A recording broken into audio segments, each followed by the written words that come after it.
Olá, sejam bem-vindos. Meu nome é Juan, sou líder dos jovens e dos adolescentes da Igreja Evangélica Batista Camburi, sou estudante de música na Universidade Federal do Espírito Santo. E eu sou Sara, sou a esposa do Juan, juntamente com ele nessa liderança. E hoje nós vamos mergulhar no que a Bíblia fala sobre batismo.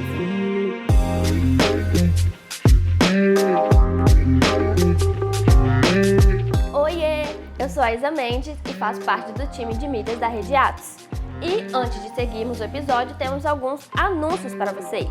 Se você não quiser ouvir nossas publis, você pode pular para 2 mergulhos e 24 labaredas de fogo. Mas fica com a gente, vai ser rapidinho. Programação da igreja. Quinta-feira nós temos nossos cultos de Quinta Profética. O fluir do Espírito Santo tem sido maravilhoso. É sempre 7h30. Venha com sua família e receba o que Deus quer revelar a você. Domingo temos a nossa celebração. É sempre 7 horas. Venha exaltar o nosso Deus com muita expectativa. Participe conosco. E você, já participa de uma célula? Somos uma igreja de células e durante todos os dias da semana, em horários diversos, temos reuniões com os nossos irmãos. O nosso evento mais aguardado da igreja está chegando, é o Reaviva. É dia 30 de junho, 1 e 2 de julho. Se você ainda não fez sua inscrição, corre, que ainda dá tempo. Se você já participou, compartilhe com a gente a sua experiência com o Reaviva nas nossas redes sociais. O nosso Instagram da igreja é Evangélica Batista Camburi e o da Rede Atos é Atos ABC. Dia 21 e 22 de julho, às 7 horas, teremos 24 horas de adoração aqui na igreja. Para quem não participou, são literalmente 24 horas que adoramos o nosso Deus com louvores, orações e toda a expressão de adoração, sem parar. São literalmente 24 horas, aqui na nossa casa ABC. Estou esperando você, hein? É aqui que eu me despeço de vocês. Até mais, família!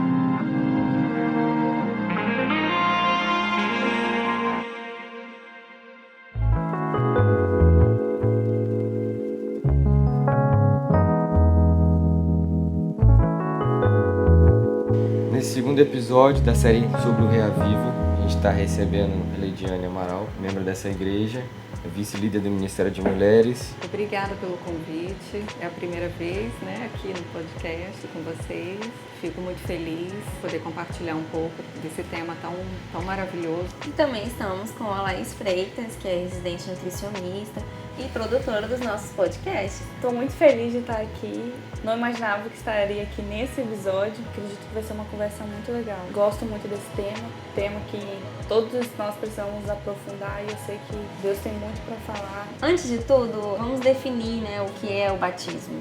Mateus 28, 19 e 20 vai dizer o seguinte pra gente: portanto, vão a todos os povos do mundo e façam com que sejam meus seguidores, batizando esses seguidores em nome do Pai, do Filho e do Espírito Santo, e ensinando-os a obedecer a tudo o que tenho ordenado a vocês. E lembre-se disto, eu estou com vocês todos os dias até o fim dos tempos. O batismo nas águas, antes da gente falar do batismo nas águas, é um ato simbólico.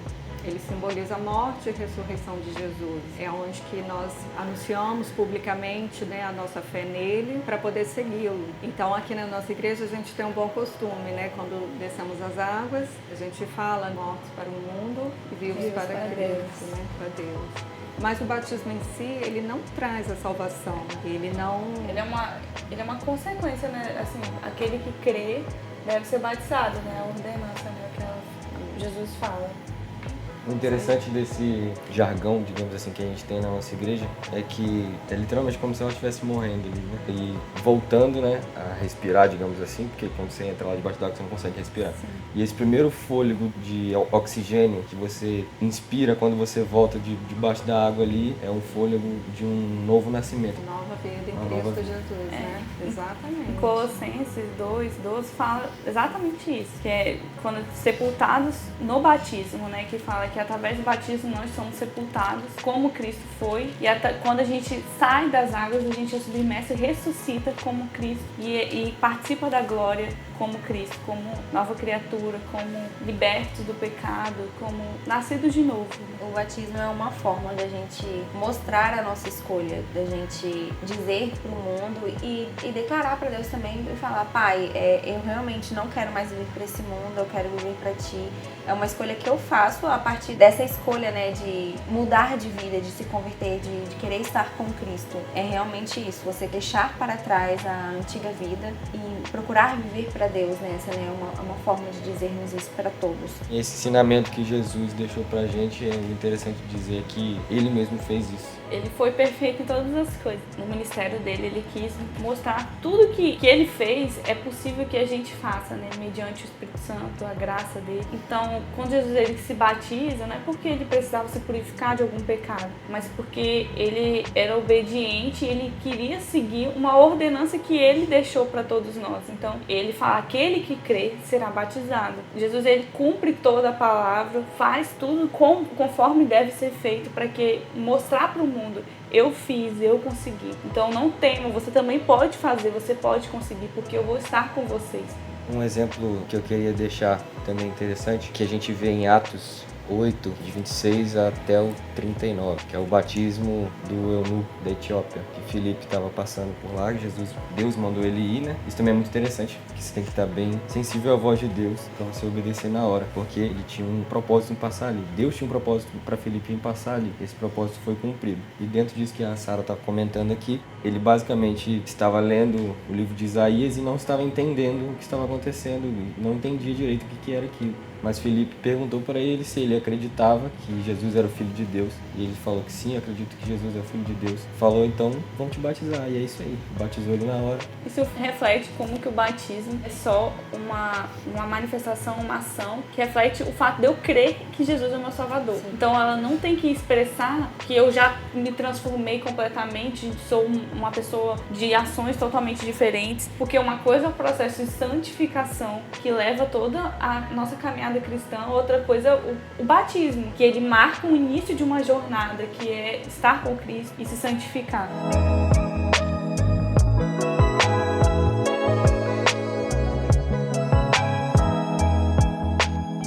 Sobre o batismo no Espírito Santo. É bem legal que linkando com o batismo nas águas, né? Sim. Em Atos 19, Paulo chega em Corinto e vê algumas pessoas que foram batizadas na água, mas não tinham sido batizadas no Espírito. Então ele impôs as mãos sobre elas e batizou elas no Espírito. O batismo no Espírito Santo também é uma parte fundamental, essencial na nossa caminhada cristã e que faz parte do nosso processo de caminhada mesmo. Então eu entendo que é mais uma etapa. Então é um momento do derramar do Espírito Santo sobre a minha vida. E eu acho que ele pode se dar de várias formas. Eu posso buscar se derramar, um presbítero, um discipulador pode impor a mão sobre mim e orar sobre esse batismo, sobre esse derramar.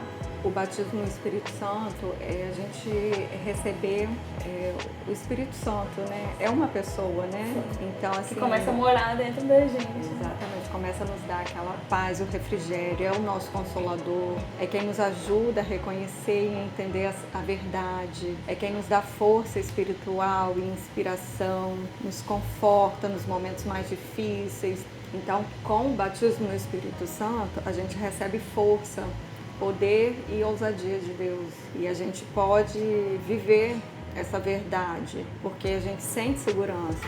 Mas para isso é preciso viver de acordo com a vontade do Pai, Sim. né? É ser deixado guiar, né, pelo Espírito Santo. Porque eu acho que o maior objetivo do batismo no Espírito Santo é quando ele começa a fazer morada em mim e eu sou guiada por ele. Então ele me conduz nas minhas ações, ele me ensina o caminho que eu devo andar, ele me orienta na minha jornada, né? Interessante disso que você falou, Laís, de o Espírito Santo vem morar dentro do nosso coração, que quando a gente toma a decisão de se batizar nas águas, a gente toma a decisão de se arrepender dos nossos pecados e começar uma nova vida. E quando uma pessoa vai à nossa casa, a gente vai receber alguém na nossa casa, que seja para morar, tipo, um parente veio para cá pro nosso estado e ele precisa por um momento morar com a gente. A gente organiza toda a nossa casa para receber essa pessoa, porque talvez ela precise que as coisas estejam organizadas para que ela possa entrar e ficar lá. Por receber bem, né? Exatamente, para receber bem. Então, quando a gente toma a decisão de se batizar, batizar, eu vejo como isso. A gente está organizando a nossa casa, o nosso coração, para a chegada do Espírito Santo, que logo depois vem no batismo do Espírito Santo. E isso é uma coisa que é muito incrível, porque esse sempre foi o plano de Deus, desde o início, que era habitar com a gente. Tanto que no Jardim do Éden, ele ficava lá com o homem e com a mulher, né? Passeava no jardim com o homem e com a mulher. Depois, Jesus veio à Terra e habitou entre nós. E hoje o pessoal pode pensar assim, mas Jesus morreu na cruz. E na época, né, eles poderiam pensar, e agora? Mas aí ele ressuscitou e enviou o Espírito Santo. E a gente, de novo, tem o acesso, digamos assim, né, de morar com ele novamente. E ele mora dentro de nós. E no final de tudo, ainda assim, a gente vai morar com ele de novo.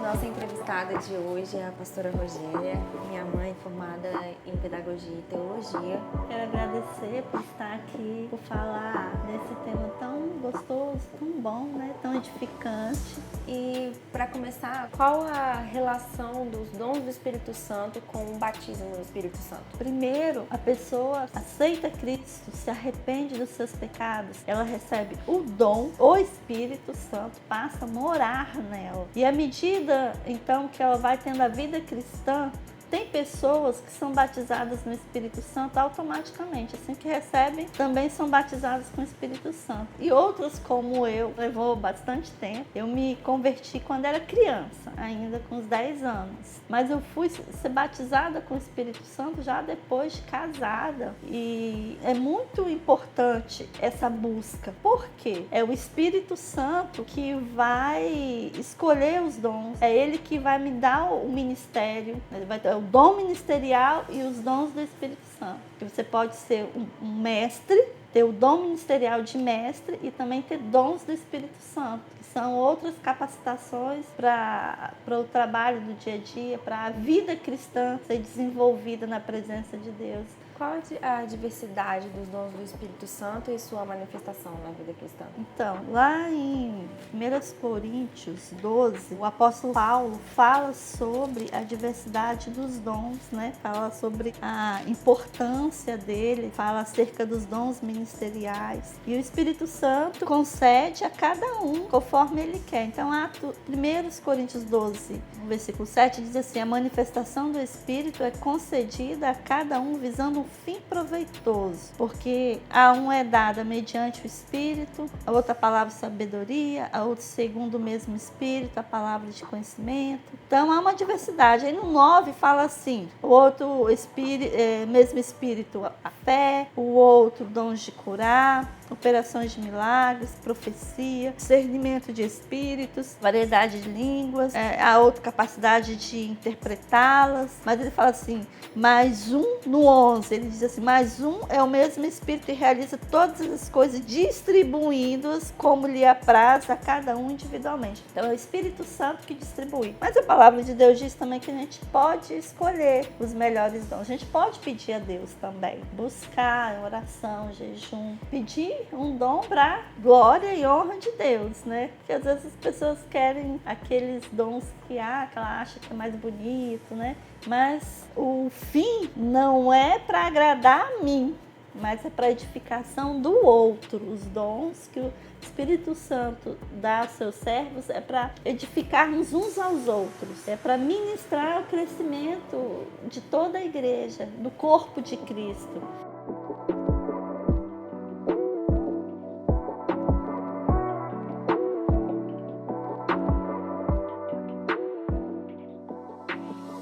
Como a gente pode identificar e discernir os dons espirituais nas nossas vidas?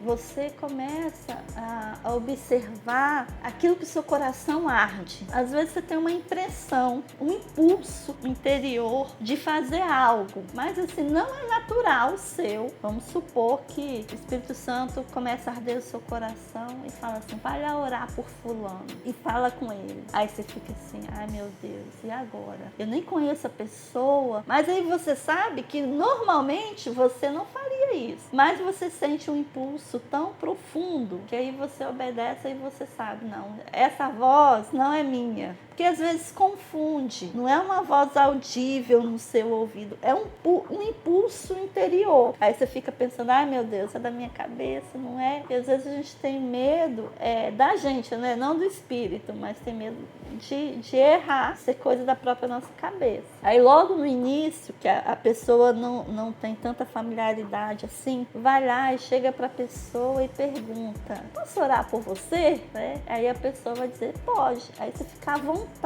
Depois pergunta para ela, e aí, como é que foi a oração? Porque você vai ter um retorno da pessoa. E geralmente, por causa desse impulso, você vai orar por coisas que você nem sabia, nem entendia. Então, assim, no início, a melhor forma de saber é obedecer o impulso. E aí você procura observar os sinais. Com o passar do tempo, você vai aprendendo mesmo. O próprio Espírito Santo vai te ensinando, porque é uma interação. Você não vai saber de tudo, e aí você vai ter que usar muito da fé que Deus colocou no teu coração para interagir. É um aprendizado. Então você tem que ter fé e confiança em Deus, que você é apenas um instrumento. Então não tem erro, que Deus vai fazer. Ainda que talvez você seja rejeitado pela pessoa, né? Confia que foi a vontade de Deus. O importante é obedecer a Deus.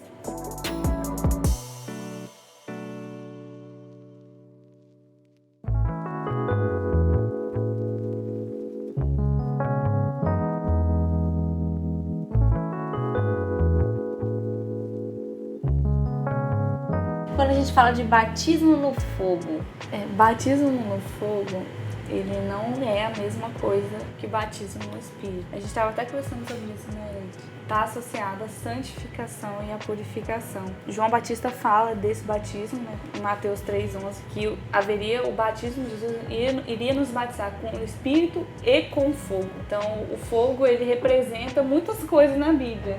Mateus 3,11, né? Isso. Ali durante o ministério de João Batista, né? Ele avisa que chegaria alguém maior do que ele, né? E João batizava com água, mas Jesus batizaria com Espírito e com fogo. Então ele anunciava ali a necessidade do verdadeiro arrependimento dos pecados, né?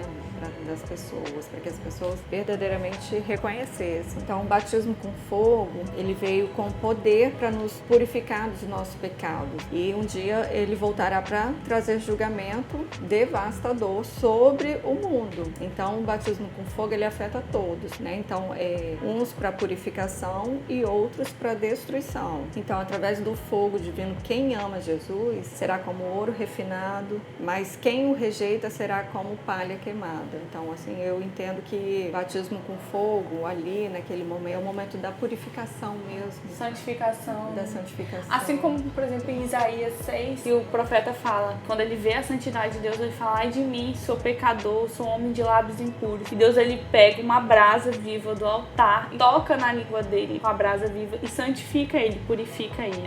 O Antigo Testamento traz várias referências em relação ao fogo, né, sobre esse batismo com fogo. Em Levítico 6 também, quando eles constroem o tabernáculo, aquela bacia de bronze no Santo dos Santos, onde seria queimado o holocausto, um dia, no primeiro dia, quando eles oraram, no início, Deus vem com fogo, ele desce com esse fogo, e esse fogo não poderia ser apagado, então ele é representação do Espírito Santo. Então esse fogo deveria permanecer aceso, e então ele teria que ser alimentado, mas Deus que acende esse fogo. E é a mesma coisa, né? O batismo com fogo seria isso, né? Esse fogo que vem de Deus, que santifica, que assim como o altar de bronze santificava, lá era queimado o holocausto, que santificava o povo do pecado, o fogo nos santifica do pecado. Então é a mesma lógica. Um trecho de uma música que a gente canta aqui na nossa igreja, a Jeová Jireh. Logo no início ela fala, o fogo não me queima, nas águas não vou afundar, pois estás comigo, não estou sozinho. E é isso que a Leidiane falou ali agora, né? Que o fogo vem para purificar, mas ele vem também para destruir, mas em nós que temos o Espírito Santo de Deus, estamos guardados por ele, isso não vai acontecer nada com a gente, não vai queimar e a gente não vai afundar nas águas também. A Bíblia fala que Deus ele é fogo consumidor, né? aonde ele passa, o que fica somente é aquilo que é santo purificado. Então todos aqueles que passaram um dia pelo batismo do fogo, que foram santificados, no dia do juízo final que Deus vier com fogo consumidor para separar os santos do profano, o impuro do puro, aqueles que estão com ele, que foram santificados com ele, vão permanecer com ele.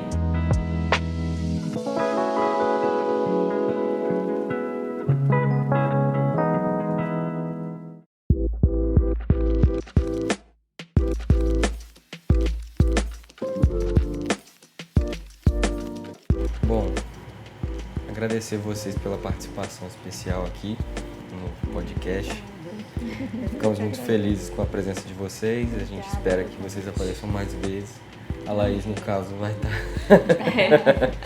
Estarei aqui, sempre aqui, de um jeitinho ou de outro. Obrigada pelo convite. Amém. E você que está ouvindo a gente aí, se você quiser compartilhar a sua experiência nas nossas redes sociais, pesquisa lá a gente, compartilha a sua experiência. Se você quer saber mais sobre batismo no Espírito Santo, batismo com fogo, batismo nas águas, te convido a ir no Reaviva. Procure saber o que é o Reaviva, procure nas redes sociais da nossa igreja. É um momento que eu te garanto que vai ser de mudança na sua vida. Quer falar mais alguma É isso, coisa? busquem diariamente, não desistam. Não apaguei seu espírito. Isso, exatamente. É muito importante a gente ter essa vida diária, esse processo, né? Tomar essa decisão de ser batizado nas águas, que é essa pública confissão, deixar o Espírito Santo vir sobre nós, sermos batizados no Espírito e também sermos purificados através do batismo com fogo. É muito importante, a gente deu aqui vários testemunhos, vários exemplos, contamos as nossas histórias e o tempo voou, a gente nem percebeu porque é um assunto muito gostoso, mas assim, procurem viver isso no Senhor. Então assim, não deixe de buscar esse espírito, que eu tenho certeza que você não vai se arrepender.